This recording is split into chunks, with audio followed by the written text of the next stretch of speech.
Hello students, welcome to Surface Chemistry Part 3. Adsorption of gases on solids. In that one let us see adsorption isotherms. Adsorption isotherm means it indicates variation of amount of gas adsorbed by the adsorbent with pressure at a constant temperature. Okay, and this can be expressed by means of curve and it is called as adsorption isotherm. Students, it is very simple.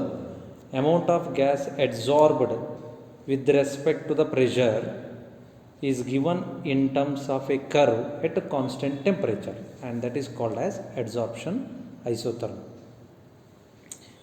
In this, the first one is Freundlich adsorption isotherm. So here we are going to learn his mathematical equation, graph, and variation of amount of gas adsorbed with pressure at constant temperature. See, Freundlich adsorption isotherm gives relationship between the quantity of gas adsorbed by unit mass of the adsorbent solid and with pressure at a particular temperature. See, mathematical formula related to this one can be given as x by m is equal to k to the power 1 by n, where n value is greater than 1. Students, here x is the mass of the gas adsorbed. X is gas mass, that is adsorbed, and m is mass of the adsorbent. What is m? M is mass of the adsorbent or the mass of the solid surface on which adsorption takes place. P is pressure at a constant temperature. K and n are constants which depend on the nature of the adsorbent and gas at a particular temperature. Okay. Students, what we told? We told that x is mass of the gas adsorbed and m is the mass of the adsorbent, but here we have taken unit mass, hence this m value is equal to 1. So it is a equation of x is equal to kp to the power 1 by n. In other words, we have to draw the graph x versus p to the power 1 by n, because x is directly proportional to p. Using that relationship we are drawing the graph. So it is a graph between x versus p to the power 1 by n. Okay. So along the y-axis let us take x by m, where m value is equal to 1. Just we have written m, but it is 1.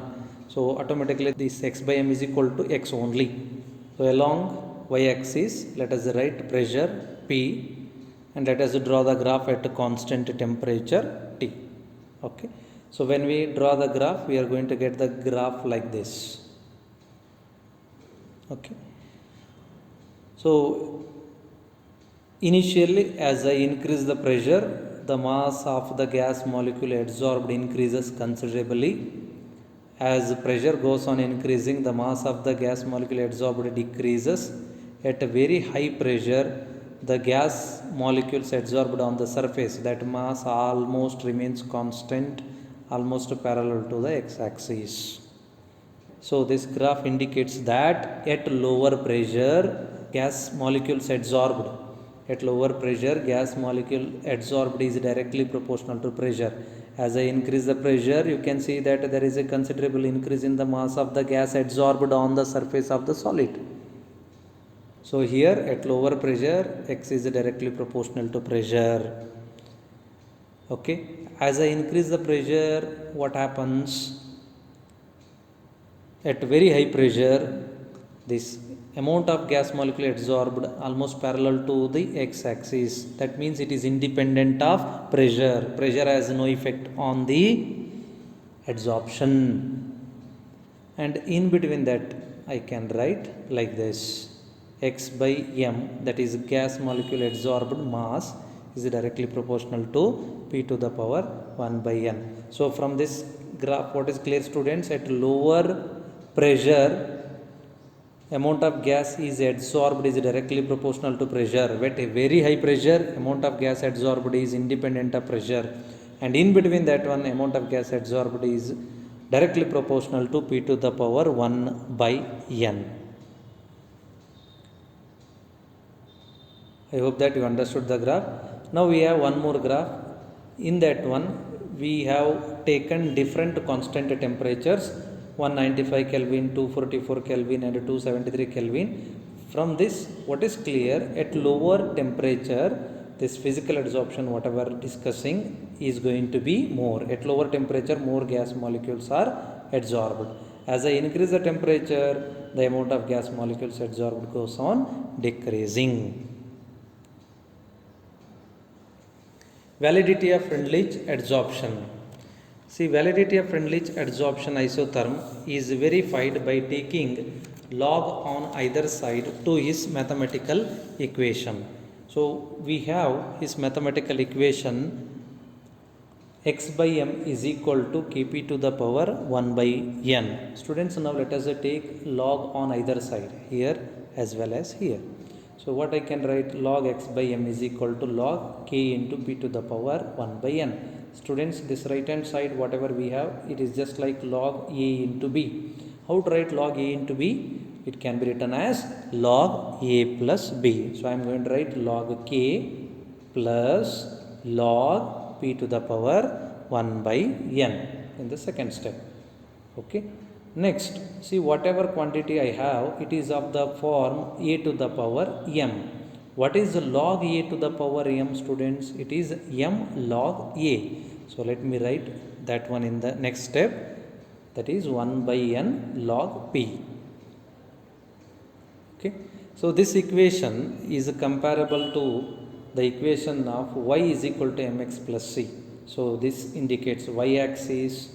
Okay, log p pressure indicates x axis, m indicates slope, and c indicates intercept.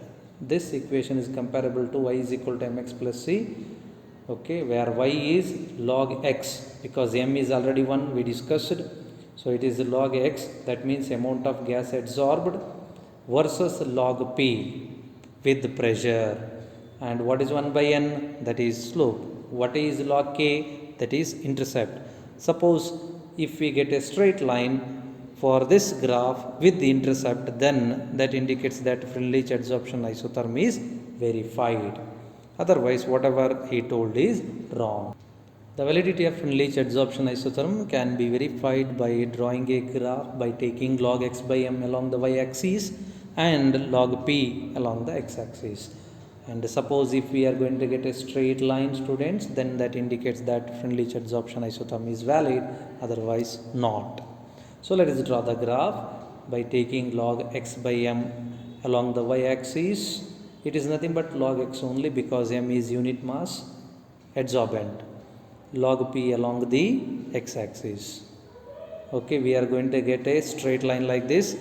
Extrapolation of this graph is going to cut the y-axis, that leads to the formation of intercept.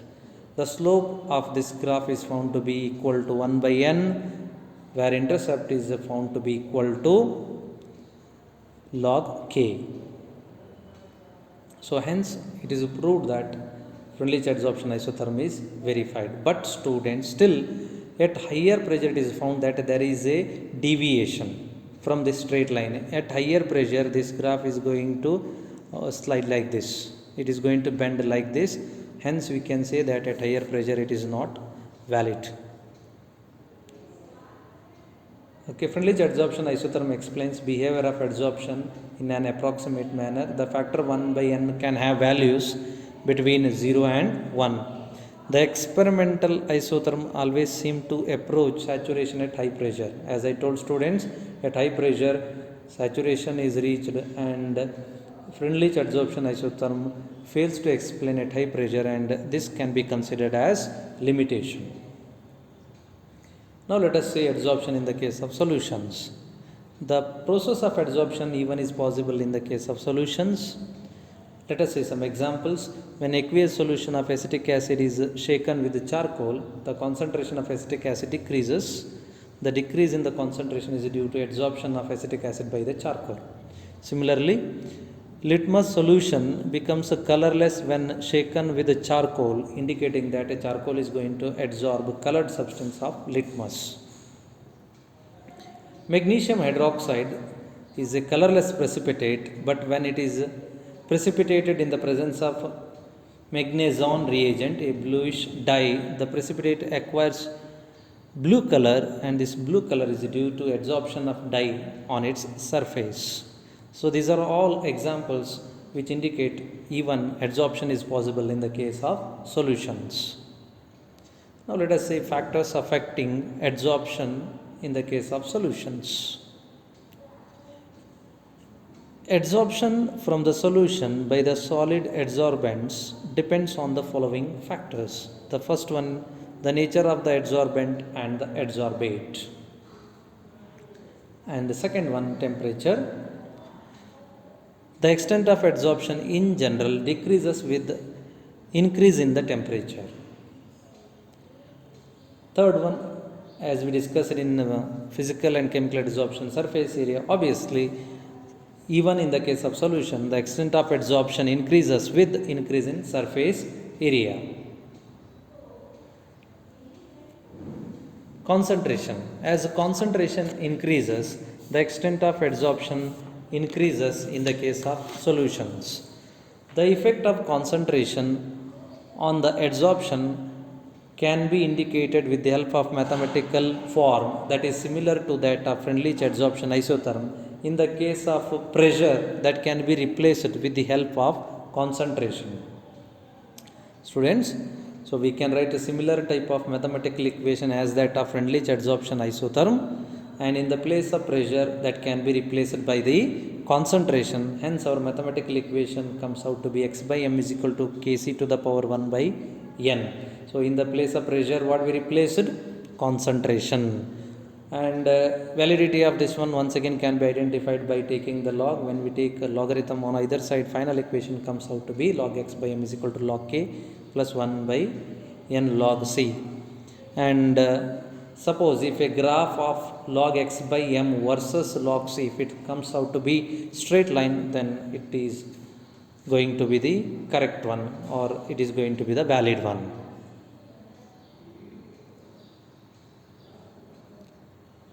Now let us see some applications of adsorption in our life.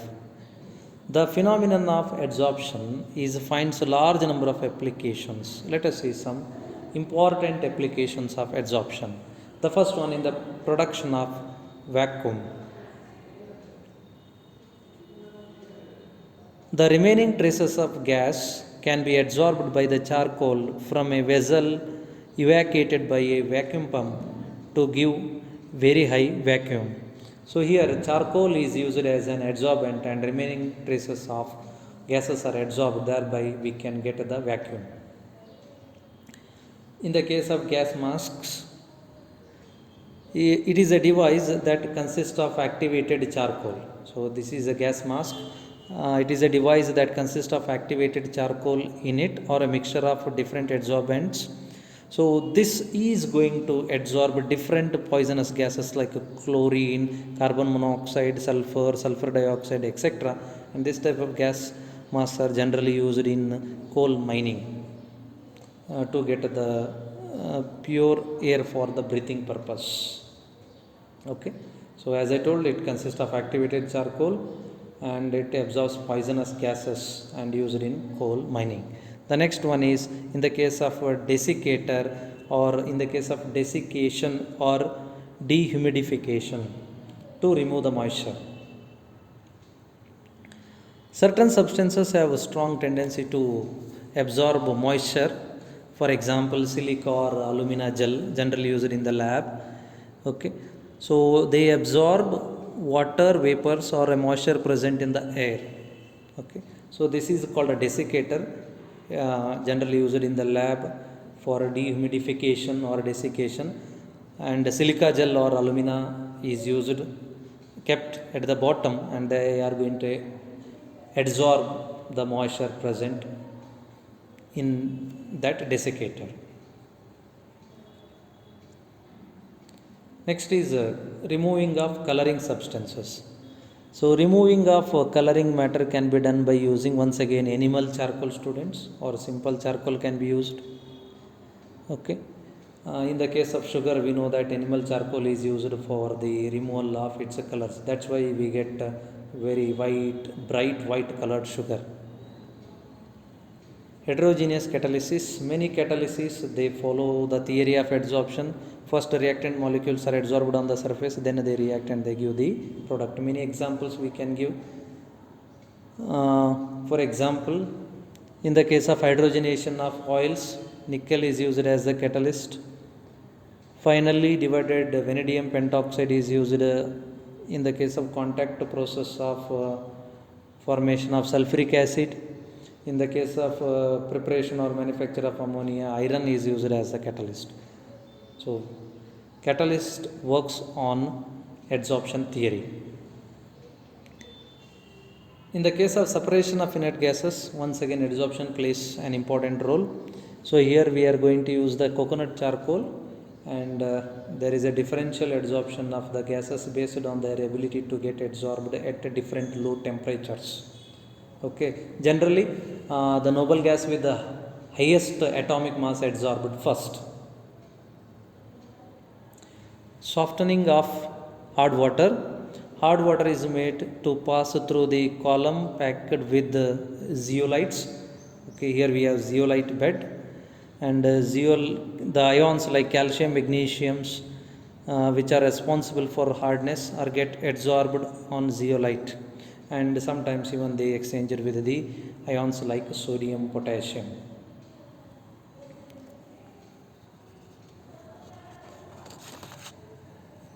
Even this adsorption plays very important role in curing diseases. Number of drugs are adsorbed on the germs and kill them, or these are adsorbed on the tissues and heat them. Cleaning agents. Soaps and detergents gets adsorbed on the interface and thus reduce the surface tension between the dirt and cloth. Subsequently, the dirt is removed from the cloth. So this is once again people are going to learn in colloids. See here, you can see soap molecules gets adsorbed on the surface, okay, and they decrease the surface tension between the dirt and cloth, thereby they help removing the dirt from the cloth. In the case of isolation of elements, froth flotation process, the adsorption plays an important role. A low grade sulfide ores concentrated by separating it from silica and other earthy matters by this method. A finally divided ore is added to water containing fine oil and foaming agent. The air is bubbled through the mixture. The foam formed rises up, and which carries the ore, whereas impurities that settles at the bottom. So here foam formed rises to the surface on which mineral particles or ore particles are wetted, and they rises, whereas earthy matter settle down at the bottom. So in the case of chromatographic technique or analysis, even adsorption plays very important role, where we use the principle of differential adsorption of different constituents present in a mixture or a solution. Okay, so in this diagram you can see that we are going to load the sample from the top, and we are going to have one stationary phase in the form of silica or alumina. So when mobile phase is added, when solvent is added, so this sample starts moving downward. Based on their adsorption capacity, they get adsorbed. The one which is adsorbed more, it moves slowly. The one which is adsorbed less, that moves fast, and this method is used to separate the mixtures. Thank you, students.